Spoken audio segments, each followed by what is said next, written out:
Welcome back to the course on electronic packaging and manufacturing, and we will take off from where we left last time. We had talked about in the last lecture, we had talked about ball grid array packages. So, today what we will do is we will look into the next type of package or kind of package, area array packages again. It is called the LGA or the land grid array. Okay. So, the concepts that we will cover today, we will start with land grid array, and then we are going to talk about some other package configurations and finally go to something called chip scale package and define what is called a package efficiency or packaging efficiency. Okay. So, these are the concepts that we are going to cover today, starting with LGA or land grid array. Okay. So, what is LGA? So, what we will do is first we will look at the definition and see what we are talking about. Okay. So, a land grid array, this is a definition from something called Technopedia. Let me first read this. A land grid array or LGA is an integrated circuit design involving a square grid of contacts. Okay. Typically, it is square, it is not necessary that it has to be a square. Okay. These contacts that are connected to the other components of the printed circuit board. So, if you look at just this first sentence, this is applicable to pin grid array, this is applicable to ball grid array. Okay. Now, this is where the differentiating feature of LGA comes in. The term, which means LGA, refers to a socket design where the certain components are disconnected from the actual circuit board and integrated into the board structure in particularly new ways. Okay. So, typically what we have seen, some features or components, what we have seen in a package is removed from there and put in the socket. Okay. The sentence is still not very clear, except that we understand in English what it means. Third one, in contrast to most other designs, LGA configurations have pins in the socket rather than on the chip. Now, this makes it clear. The pins or the interconnections are in the socket instead of on the package or the chip carrier. Okay. So far, what did we see? When we looked at a PGA, right, the pins were connected to the package on the underside like this. When we looked at a BGA, it was the same. Instead of pins, it was solder ball, which was in turn connected to the solder pads on the motherboard. But when we talk of LGA, these connections, in this case pins again, or also called LANs, are attached not on the package side, but on the motherboard side. So, that is the major difference. If you look at this picture, it probably is a little more clear. The package side, which is shown on the left, what do we see? What we see there are pads on the package side. These are not pins like a PGA, these are not solder balls like a BGA, but these are just plated pads, correct? And on the right hand side, what you see is the socket, and the socket has these pins. I do not know how clear it is from this picture, but it is a socket that has the pins coming out from it, okay, in a plane normal to the motherboard, and those pins are going to make a contact with the corresponding pads on the package side. On this package side, a pin over here is going to make a connection with a pad on this package side. The picture that you see on the right is a pretty well known package that came out of Intel probably more than 10 years back. It was known as the Intel 771 socket. It was a land grid array socket, okay, and it was used in some of Intel's Pentium microprocessors, LGA, land grid array. Now, how does this connection happen? I will otherwise, the next picture I am going to show you is this, where what you see is this is a one connector coming out of the socket. This is an FEA, finite element analysis. What you see coming out of here is one of the lands, okay, and this is one configuration. Okay, it is not like it has to be like this, but this is how it is, and probably this plot I may be a little off, but probably this shows the stress, or this is a plot of the stress that is inside this at different points in this land. Okay. Now, what we will do is we will try to go to the whiteboard and I will try to draw how a land grid array looks like. Okay.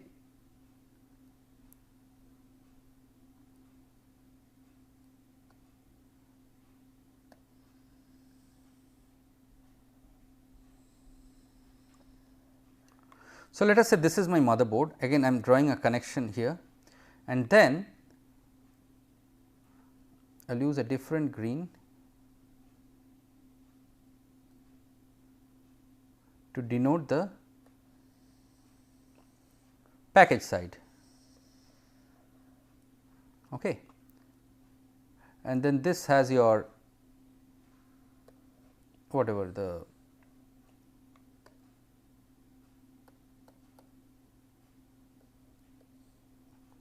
silicon sitting inside, and then maybe this is the plastic package, whatever.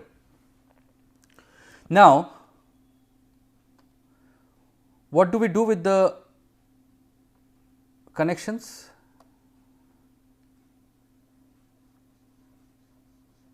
The package side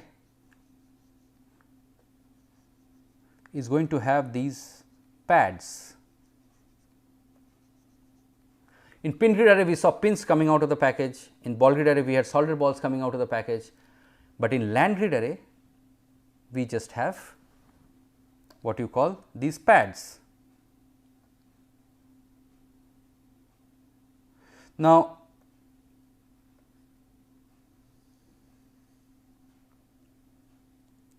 this is my socket. From the socket, what I will have, sorry, I will choose a different color.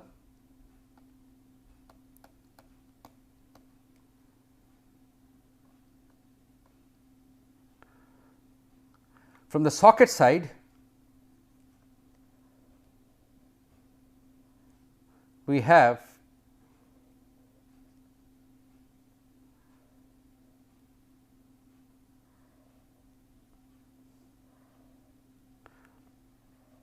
these connector pins or lands coming out. So, now what happens is in a land grid array, sorry, let me, in a land grid array you put some force and as a result what happens is these lands press against these pads and the connection is made. And once you remove this loading force, then of course, the connection becomes loose and this package can be removed.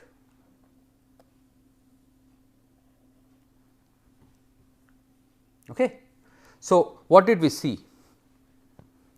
So, lands or pins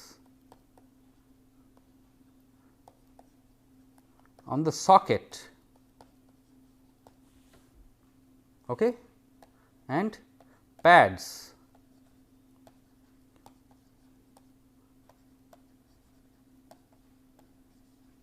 on the substrate. Second is loading force ensures connection, and this arrangement like pin grid array is removable or detachable. Okay? All right. So, let us go back and again take a look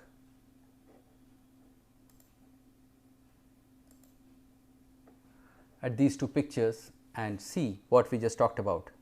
And here now you see this lever, there is a kind of a cover at the top.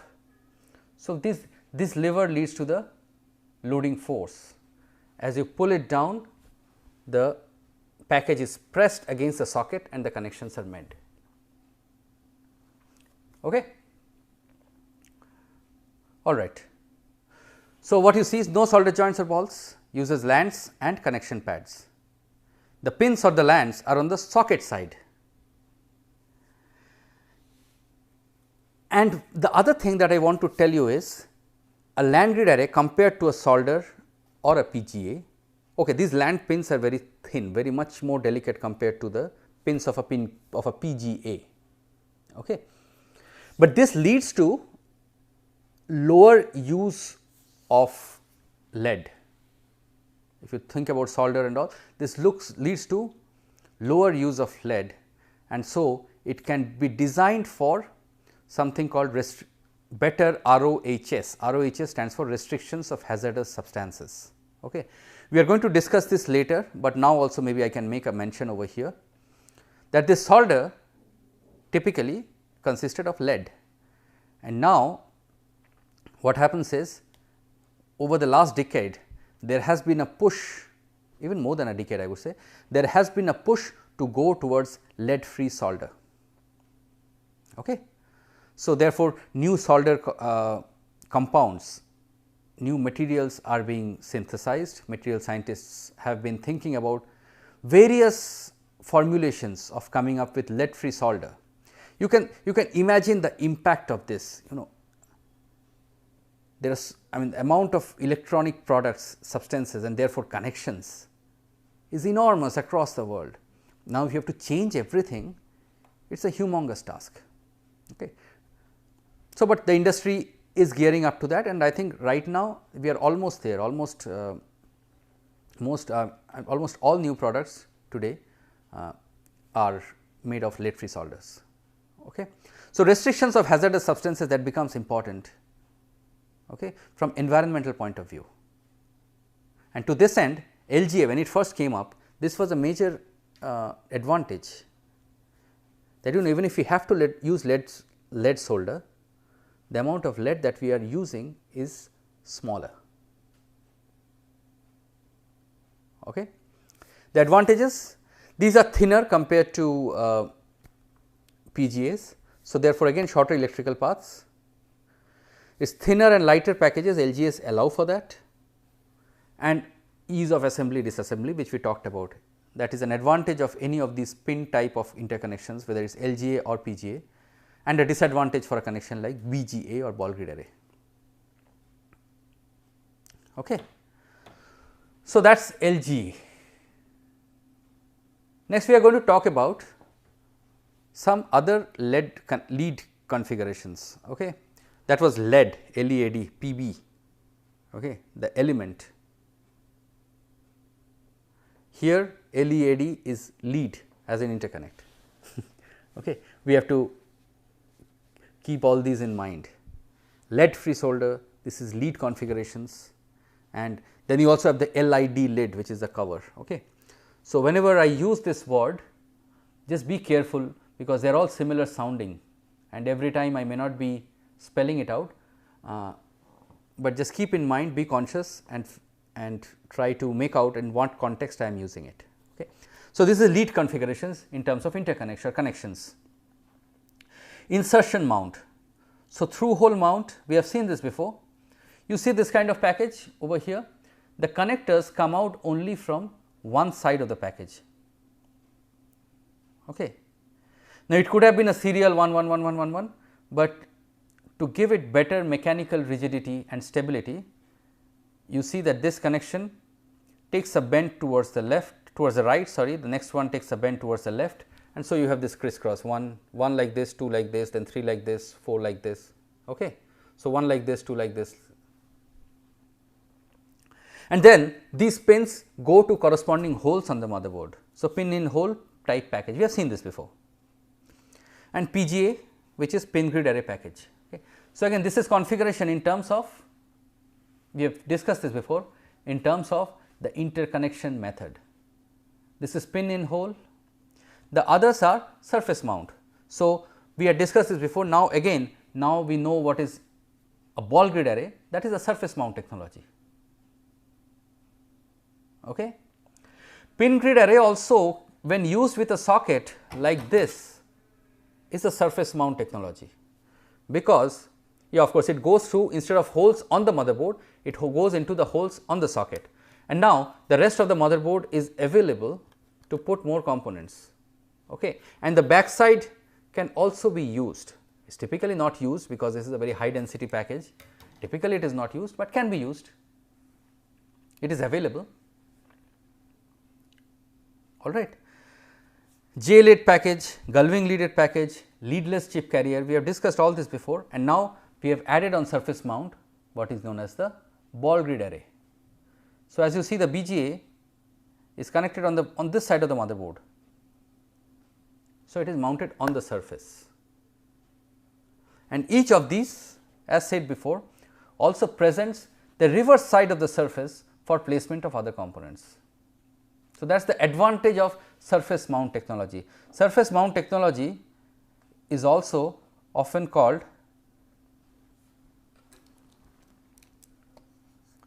SMT, surface mount technology, very commonly used term. Okay.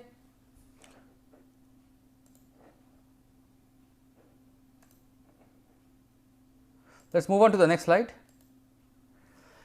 This one is known as the chip scale package. What is a chip scale package or CSP? We will just briefly discuss each of these a little bit. The CSP stands for, a chip scale package means that the size of the chip is comparable to the size of the package. The package is less than 1.2 times the size of the IC. Let me take this example again, this damaged package that I showed before while exhibiting ball grid array. Here what you see, this shining part in the center, that is the silicon chip. This is a silicon, and then this green square, that is the package. So, you see that the package is significantly larger than the piece of silicon, correct. So, if you want large number of interconnects, then you need a larger package, you need more number of solder balls or pins or lands. Okay. Chip scale package, on the other hand, the package is less than or equal to 1.2 times the size of the integrated circuit, which is the piece of silicon with all the circuits inside. Okay. So, obviously, it cannot be used in high end servers where or even high end desktops or even any of the computers like laptops. But however, if you think of the personal digital assistants, the cell phones, the tablets. So, here these chip scale packages are important. Why? Because of two reasons. One is, first of all, chip scale package is possible because these are nearly not those high density packages, these do not have as many features or as much of computing horsepower. So, that part is good, it allows for that, it does not require that amount. And why we put it is because these are products where there is severe space crunch. Okay. There is not enough space to accommodate a large number of components. So, here if you can come up with chip scale packages, it helps. Okay. So, the greatest advantage is size reduction, okay, no questions about that. However, CSP, just the term CSP, chip scale package, does not give you, apart from this, does not give you much idea about what is the construction. So, there are several types of CSPs as we see here. I am not going to talk in details about each of these. Okay. Maybe if time permits, we can come back, but CSP, these are different kinds of advanced packaging techniques. This course is very fundamental. So, we will not go to the advanced packaging technologies, but these are some of the examples where chip scale packages are possible. Okay. These are also types of CSPs, again the same things that are being shown here. Several examples: flex interposer, rigid substrate, lead frame and wafer level. Wafer level, just let me tell you, just give you a brief idea of what wafer level is. Here actually the interconnections, whether it is solder balls or whatever, happens right on the wafer. It is even before dicing the wafer into small dies. Okay. And then along with that, it is after this assembly, it is cut and put on the package or on the motherboard. That is called wafer level assembly. All right. So, we are, as I said, I will just flash this, I will keep this on the slide. Okay, by the way, this I forgot to mention the source. This is from the book from Rao Tumala, Fundamentals of Packaging, Fundamental or Microelectronics Packaging, sorry. Okay. So, there is a definition of what is called a packaging, or there is a expression called packaging efficiency, which is this: efficiency is IC size over package size. Okay. And if you look at some of this example, dual inline package, that is huge. The package IC is only 2% of the package size. Quad flat pack 5%. If you go to ball grid array or CSP, that is 30 to 80%, CSP especially, as I said 1.2 times. So, it has to be better, more than 80%. And bare chip, if you just take it and put it on the motherboard, no substrate, nothing, direct bonding of the of the piece of silicon directly on the motherboard, that is 100%. Clear? That typically, as of now, if you are wondering how is it possible, because from the chip I have to take out these connections to wire bonding on the leads. So, till now whatever we have discussed, a bare chip with 100% packaging efficiency we have not seen, and based on the technologies we have discussed so far, it is not possible. But in the next class we are going to talk about a technology called flip chip, and in there we will see that how a bare chip connection directly on the motherboard is possible, and in which case the packaging efficiency would be 100%. Okay. So, that kind of brings us to the end of this lecture. What next? The best package is no package at all. Okay. So, can the manufacturer ship the chips with BGAs or flex connectors on the test and burnt in wafer? So, as I was talking about, can you have the connections directly on the wafer, and this is called the wafer level flip chip. Okay. So, that looks like a trend right now, or has been a trend actually for some years. Okay. So, we will discuss a bit about this, especially when we talk about flip chip. All right. So, for now, thank you very much, and we will continue this in the next lecture. Thank you.